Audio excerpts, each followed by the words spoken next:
이 새벽에 주신 하나님의 말씀 마가복음 6장 30절부터 44절까지 봉독하겠습니다. 사도들이 예수께 모여 자기들이 행한 것과 가르친 것을 낱낱이 고하니 이르시되 너희는 따로 한적한 곳에 가서 잠깐 쉬어라 하시니 이는 오고 가는 사람이 많아 음식 먹을 겨를도 없음이라. 이에 배를 타고 따로 한적한 곳에 갈새 그들이 가는 것을 보고 많은 사람이 그들인 줄 안지라. 모든 고을로부터 도보로 그곳에 달려와 그들보다 먼저 갔더라. 예수께서 나오사 큰 무리를 보시고 그 목자 없는 양 같음으로 인하여 불쌍히 여기사 이에 여러 가지로 가르치시더라. 때가 저물어가매 제자들이 예수께 나와 여짜오되 이곳은 빈들이요 날도 저물어가니 무리를 보내어 두루 촌과 마을로 가서 무엇을 사 먹게 하옵소서. 대답하여 이르시되 너희가 먹을 것을 주라 하시니 여짜오되 우리가 가서 200데나리온의 떡을 사다 먹으리이까. 이르시되 너희에게 떡 몇 개나 있는지 가서 보라 하시니 알아보고 이르되 떡 5개와 물고기 2마리가 있더이다 하거늘 제자들에게 명하사 그 모든 사람으로 때를 지어 푸른 잔디 위에 앉게 하시니 때로 100명씩 또는 50명씩 앉은지라. 예수께서 떡 5개와 물고기 2마리를 가지사 하늘을 우러러 축사하시고 떡을 떼어 제자들에게 주어 사람들에게 나누어 주게 하시고 또 물고기 2마리도 모든 사람에게 나누시매 다 배불리 먹고 남은 떡 조각과 물고기를 12바구니에 차게 거두었으며 떡을 먹은 남자는 5,000명이었더라. 아멘. 오늘도 새로운 날을 허락하신 하나님께 감사합니다. 오늘은 주의 날 목요일입니다.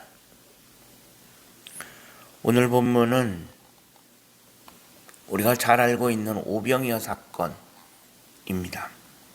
오병이어 사건도 오늘 본문을 포함하여 다른 복음서에도 다 기록이 되어 있습니다. 그런데 복음서마다 약간의 차이가 있습니다. 즉 공관복음, 오늘 본문을 포함한 공관복음을 보면 오병이어 사건에 대한 사실관계, 즉 팩트만 기록이 되어 있습니다. 오병이어 사건이 왜 일어났는지, 무슨 일이 있었는지 그 사건의 팩트를 중심으로 기록이 되어 있습니다.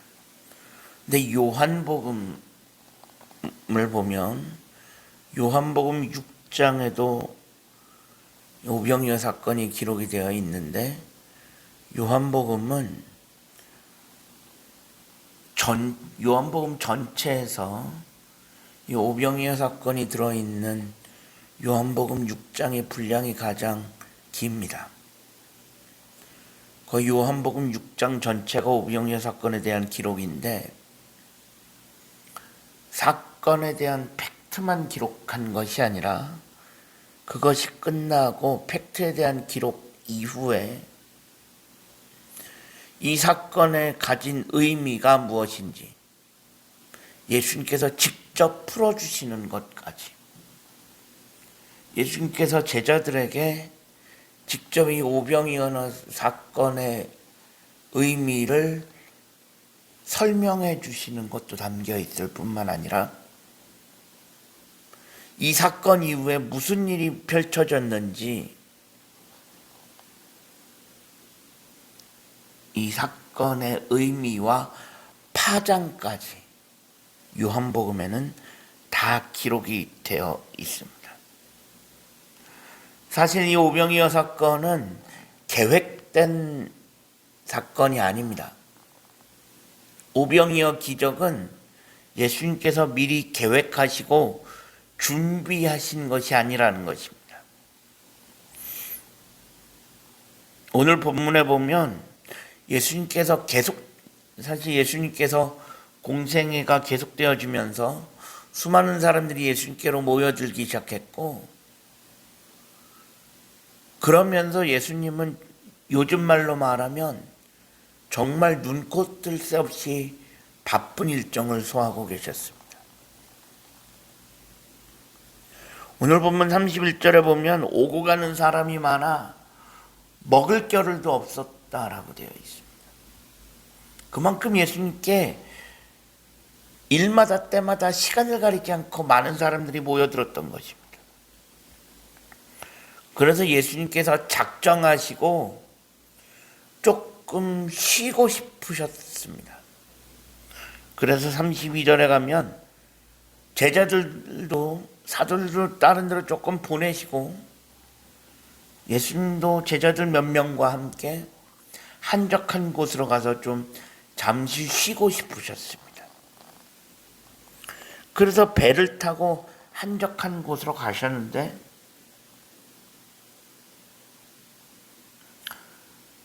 그것을 사람들이 보았습니다. 그리고는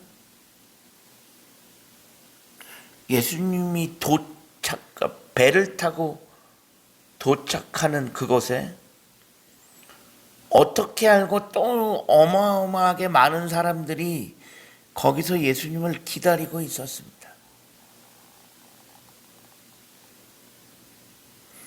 예수님께서는 그렇게 또 모여있는 사람들을 내치실 수가 없었죠. 나 피곤해서 나 쉬어야 되니까 돌아가라. 오늘은 난 모르겠다. 나 쉬어야 되겠다. 돌아가라. 그렇게 하실 수가 없었습니다. 오늘 본문 34절에 보면 예수님께서 그 사람들을 보시고 목자 없는 양같이 불쌍히 여기셨다라고 되어 있습니다. 목자 없는 양이라 하면 어디로 가야 할지 몰라 헤매는 사람 같다는 것입니다. 양들은 목자가 있으면 그 목자가 가라면 가고 모이라면 모이고 서라면 서고 목자가 하라는 대로만 하면 됩니다. 근데 문제는 목자가 없으면 이 양은 어디로 가야 할 줄 모릅니다.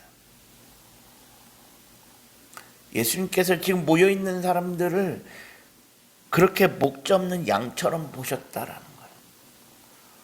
어디로 가야 할지 무엇을 해야 할지 몰라서 헤매는 사람들. 그래서 그들을 다시 내치실 수가 없으셨던 거예요. 그래서 다시 그들을 상대로 말씀을 가르치기 시작하십니다. 그렇게 말씀을 가르치다가 시간이 흐릅니다. 저녁 때가 되고 저녁 때가 되니까 정확하게 사람들의 배꼽 시계는 울립니다. 먹을 때가 되었습니다. 근데 문제는 사람이 너무 많습니다. 정확히 몇 명이나 모였는지 모르겠지만 결론적으로 오병이어 사건을 통해서 그 자리에서 먹은 남자가 5,000명이라고 한다면 어린아이와 여자들까지 합치면 좋기 10,000명 이상은 모였다라는 것입니다.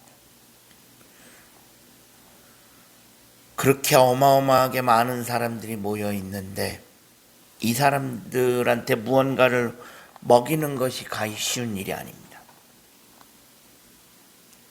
돈이 많다고 해서 어디 가서 10,000명 넘는 사람들이 먹을 것을 구해오겠습니까? 돈이 있다고 해서 될 수 있는 문제도 아닙니다. 그때 예수님께서 너희 가운데 가진 게 뭐 있냐 보라고 하시니까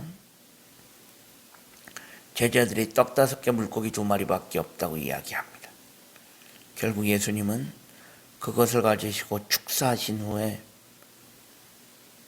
나눠주라 하셨고 결과로 보니 모든 사람들이 다 먹고 12광주리를 거두었다라고 되어 있습니다. 여기까지가 사건의 팩트입니다. 여기까지 우리가 다 알고 있는 사실입니다.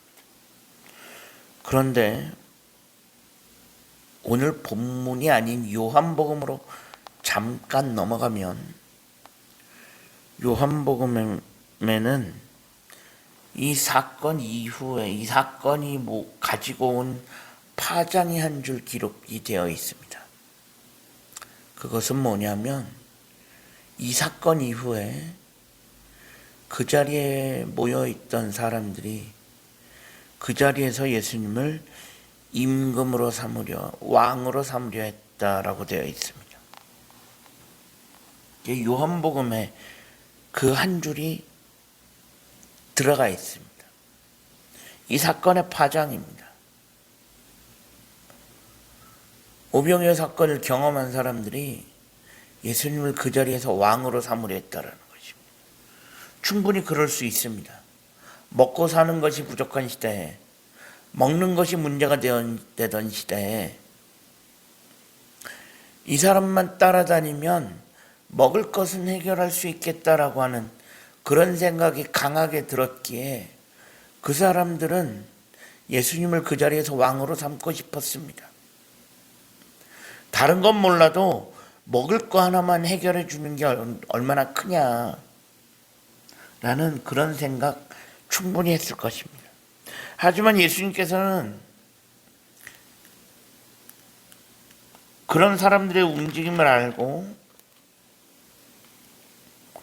즉시 또 자리를 떠나시고 무리를 피해 또 다른 곳으로 향하십니다. 어차피 예수님은 왕이 되기 위해서 오셨습니다. 유대인의 왕으로 오셨습니다. 그런데 사람들이 왕으로 세우려고 하는 순간 자리를 피해 또 다른 곳으로 가십니다. 어차피 왕이 되려고 오셨는데 모르는 척하고 왕이 될 수도 있었습니다. 하지만 예수님은 그렇게 하지 않으셨습니다. 이유는 간단합니다. 하나님의 방법이 아니기 때문입니다. 하나님의 방법이 아니면 하지 않으셨습니다. 결과는 같을 수 있지만 과정이 옳지 않으면 하지 않으셨던 분이 바로 우리 예수님이십니다. 우리는 과정의 정당성을 결코 굽혀서는 안 될 것입니다. 결과가 좋다고 해서 결과만 같으면 되느냐, 결과만 좋으면 다 되느냐, 그렇지 않다라는 것입니다. 결과의 정당성도 우리는 잊어서는 안 됩니다. 길이 아니면 가지 말아야 합니다. 결과만 같다고 다 똑같은 것은 아니라는 것입니다.